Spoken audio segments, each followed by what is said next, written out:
Bonjour et bienvenue aux internationaux de Paris, de Cannes de combat, pour ce match qui oppose Quirin Bena de Schiltigheim et, cher Xavier, Clément Pelpel de La Rose Couverte. merci parce que je ne l'aurais pas reconnu, pour Et tout vous pourtant, dire. Donc tireur jaune Clément de la Rose Couverte, un tireur jeune, en plus d'être jaune. Il est jaune et jeune. Il est en surclassement là, donc il doit avoir moins de 18 ans. Mais par contre, il commence déjà à bien se débrouiller. En face, un vieux de la vieille, Quirin Bena, qui On le connaît bien, oui, tout à fait.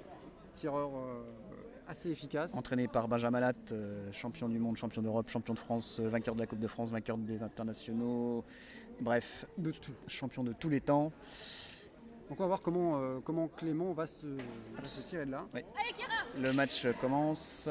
Donc un début très défensif pour Clément qui attaque en parade riposte. Donc il attend l'attaque de Quirin, il bloque et il riposte tout de suite derrière. Tout à fait. Là où Quirin en fait est beaucoup plus offensif pour l'instant. Mais il reprend l'initiative derrière. Donc là Quirin a vu que Clément était sur la défensive, donc il reprend la parade après la riposte et il reprend la main derrière pour les toucher. Absolument, les deux tireurs veulent en découdre tout de suite. On sent que la reprise d'observation n'aura pas lieu.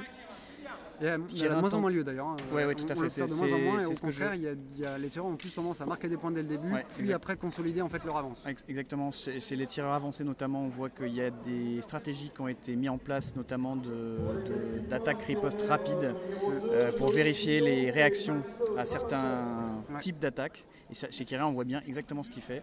C'est-à-dire qu'il va tester un certain nombre d'attaques de cible, avant, arrière, haut, bas, et il va regarder quelles sont les réactions apparentes de son adversaire, et on va voir à mon avis à la deuxième reprise que et après il va l'exploiter pour marquer des points. Il va savoir où sont les faiblesses. Exactement, grâce à son second qui va pouvoir lui dire qu'est-ce qui a marché et qu'est-ce qui n'a pas marché. Alors l'arbitre décide de mettre déjà le premier point de pénalité. assaut.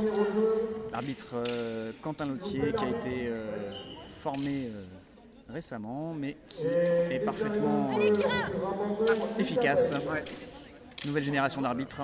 Sortie d'air Petit déséquilibre de Clément. Donc là Clément il faut qu'il ressorte, il ne faut pas qu'il reste sur le bord, donc voilà, il se redéplace parce que sinon il risque de ressortir encore. Une touche de Quirin, l'arbitre va ramasser l'arme. Donc là il y a une belle touche en flanc de Quirin.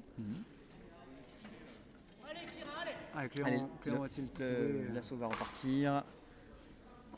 Quirin fait quelques feintes de droite-gauche, arrive à prendre des touches en jambes. Et Clément attend un petit peu avant de reprendre la main. Cette fois il riposte plus immédiatement. Il attend, il part. On sent qu'il cherche la parade riposte. Il a dû sans doute se rendre compte que ses attaques répétées ne marchaient pas tout à fait. Et fin de la première reprise. Voilà, on se retrouve. on va continuer. Petite chose à dire, petite analyse. Bon, on va continuer parce que là en fait je pense clairement que Quirin est en tête. Il a pris quelques points d'avance. Clément va chercher à mon avis à reprendre la main parce que malgré... Il a touché, je pense que Clément a sûrement quelques points aussi. C'est un peu difficile de savoir évidemment, mais il a dû toucher, mais il doit être en retard au score, donc ça veut dire que s'il veut remonter, il n'a plus que 2 reprises pour le faire. Et c'est souvent assez court, surtout si Quirin essaie de consolider, donc il va avoir justement encore plus de points à remonter. Et connaissant Quirin, il est plutôt du genre à consolider plutôt qu'à repasser en défensif. C'est un tireur qui quand même, au minimum, est en parade riposte systématique et en général plutôt dans la fixation et dans l'offensive. Et puis il est endurant aussi, donc ça veut dire qu'il peut maintenir aussi une pression sur Clément. Voilà, exactement, donc on va certainement voir dans cette deuxième reprise beaucoup plus d'action puisque le tireur jaune sait qu'il doit remonter absolument et le tireur bleu est offensif par nature. Deuxième reprise. L'expérience de Quirin a fait qu'effectivement, comme tu le disais tout à l'heure, il a déjà observé son adversaire là où Clément n'a pas forcément trouvé déjà une façon de marquer chez Quirin. Voilà, on sent que Quirin veut enfoncer le clou. Ouais.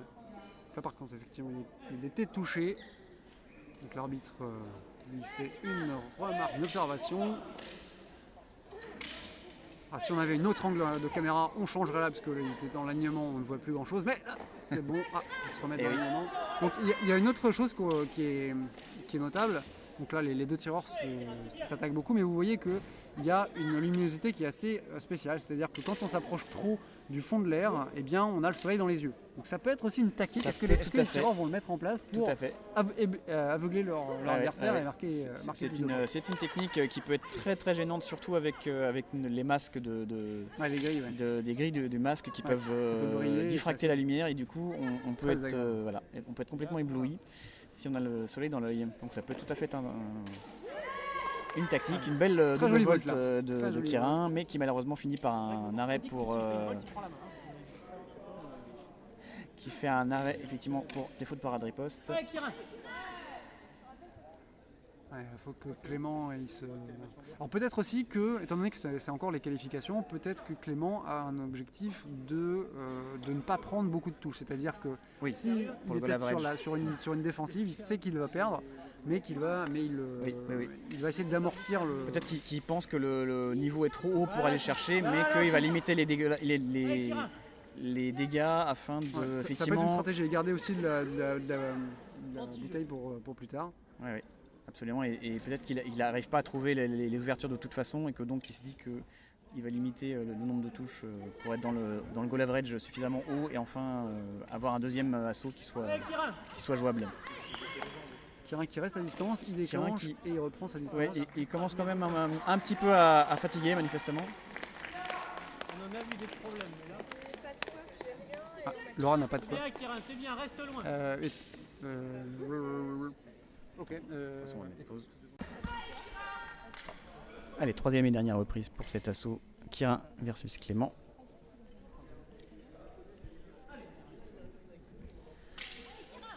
Alors, est-ce que Quirin va terminer d'enfoncer le clou sur sa troisième reprise, et est-ce que Clément surtout va continuer à le contenir ou va passer à l'offensive? Il semble vouloir passer à l'offensive quand même, apparemment, avec beaucoup de parades riposte et d'esquives riposte. Il semble être très fixé sur le centre de l'air, le tireur jaune.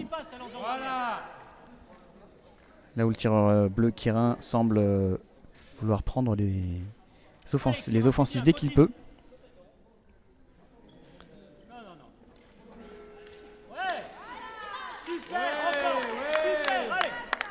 2-3 touches enchaînées, malheureusement pour l'arbitre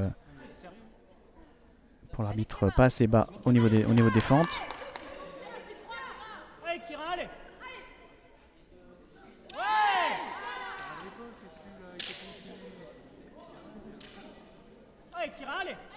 Et Quirin continue ses offensives. Il est arrêté pour anti-jeu par l'arbitre.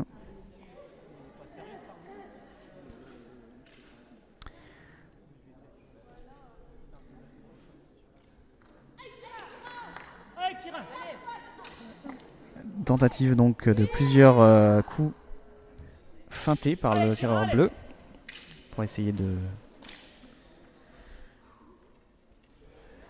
faire en sorte que son adversaire ne voit pas arriver le coup. Ah, une canne a l'air de casser manifestement.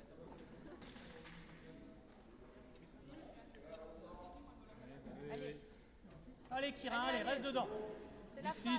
La fatigue commence à se faire sentir manifestement. Car quand on casse des cannes, c'est qu'on va un peu trop fort. Allez Quirin. Ouais. Et parade riposte aussi.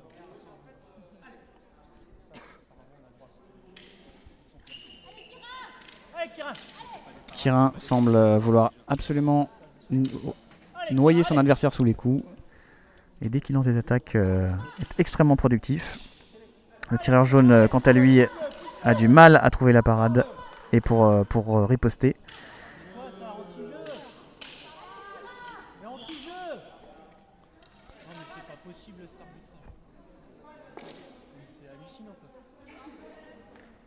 Et l'assaut se termine. Fin de l'assaut.